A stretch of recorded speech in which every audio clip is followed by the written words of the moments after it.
racism is a global and vague term. Sorry, but why do you put it? Why would you possibly do that? What did that mean?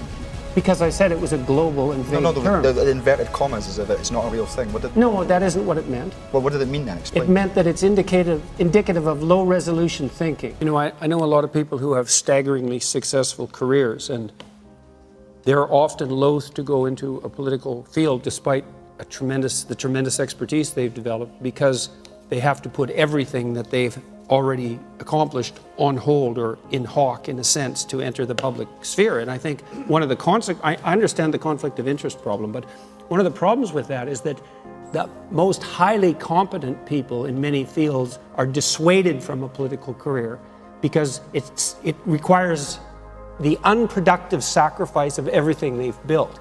And so what that does, in some sense, is deprive us of some of the best people who could be considering politics as a mode of public service. And so that's a complicated problem to try to solve. Woman there in the green top.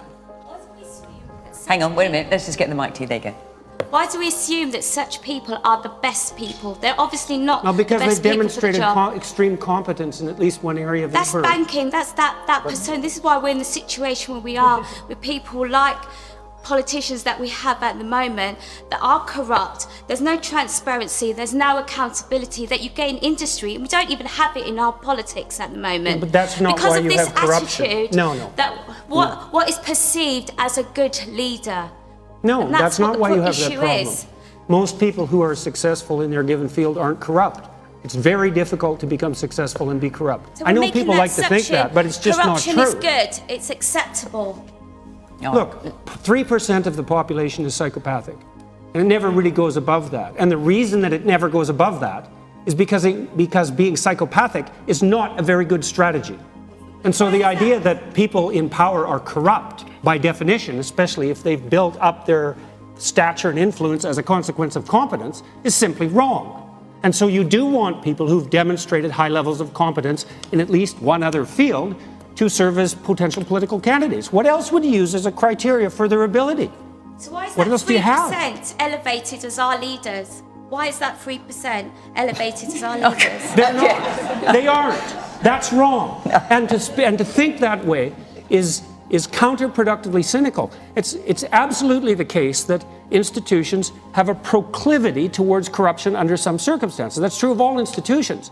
But to blindly assume that that's more characteristic, let's say, of your political leaders than it is of you, for example, as a person, or that it's more specifically characteristic of political leaders than people who are operating at the highest level of their capacity in other areas. It's an empty sort of cynicism. It doesn't serve people well, and it's not true of reasonable governments or countries. Well, it's simply not true. Let's take another question from Julian. Julian Lee. With the revelations from cricket's Azim Rafiq and footballers still taking the knee, what does this say about racism as a continuing undercurrent in present-day Britain? Nazir. The brown person will answer first. Yeah. No disrespect. Nazir, so do you think that was wrong of me to come to you first? I think so. I think. Well, let's not do it then, Jordan. I don't mean that. I'm not being sarcastic at all. I mean, if that's how you feel, I respect that. Let's go to Jordan. Well, that's a fair point. I'll come to Jordan. I think the same point I made earlier applies, is that things need to be particularized rather than generalized, as a general rule, let's say. And so this cricket player was facing racism by his own count. The question is, who, when, what, exactly? Because otherwise it degenerates into something like a discussion of structural racism. And when it becomes abstracted up to that level, first of all, that pits group against group, which I think is entirely counterproductive. And it actually doesn't address the issue. You know, racism is a global and vague term. Sorry, but why would you possibly do that? What did that mean? Because I said it was a global and vague term. The inverted commas is it's not a real thing. No, that isn't what it meant. Well, what did it mean then? Explain. It meant that it's indicative of low-resolution thinking. And what I mean by that is, we use all these terms frequently in discussions like this that are He was repeatedly containers called of abusive terms.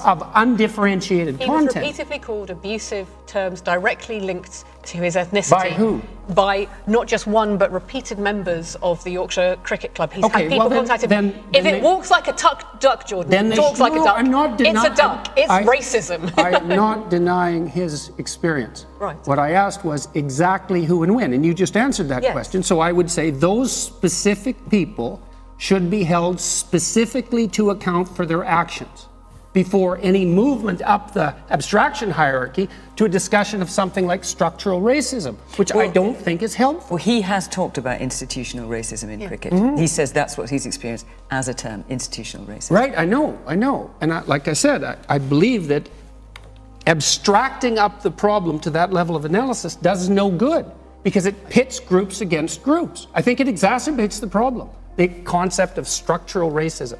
It's too imprecise. It doesn't address the issue. Now, that does not mean racism does not exist. That is not what I'm saying in the least. Maybe let's do less of the hand movements and Well, let's I look did at the it once, evidence so yes, that there I'll was. try So to the evidence control it was in the future. about the... And all of us have a challenge to ask ourselves whether we are normalising forms of racism. And actually, I think that's what Nazir called you to account to about Fiona tonight, was to say we normalise the idea. If we're going to talk about racism, we go to the person of colour first and ask them to give us can I their just hot say, take. in my defence, I also tried to get everyone on the panel first as well, to make sure so that everyone has a go at the first don't question. think But it's when fair we to talk say about- that what you did was racist. I don't believe that. But we're talking I think about what you Jordan. did was a mark of respect. And now that may have been inappropriate and it may have been taken wrong, but that doesn't mean it was racist. But And Jordan, so we you are going to be you asked precise us to about our define language. why the concept of structural racism. And we have a problem in British society. We have a problem particularly in sport. And we also have a problem when it comes to our definitions of racism, because people tend to lump people of different minority community backgrounds together. You know, And how do you talk about structural racism finish? without I'm going talking to about need to bring other people in as well. But the thing for me that I think is so powerful is this concept of the bystander, is the idea of the person who may think of themselves not as a racist, who may not have joined in this poor young man being bullied in the way that he was. Yes, I need to said mention nothing. Stella simply because he has talked about it himself today, Azim Rafiq, that he has apologised for Yeah, anti-Semitic and tweets that he has put said- out several years and ago. what I think is very powerful is how clear and compelling his apology is and how he's recognised it.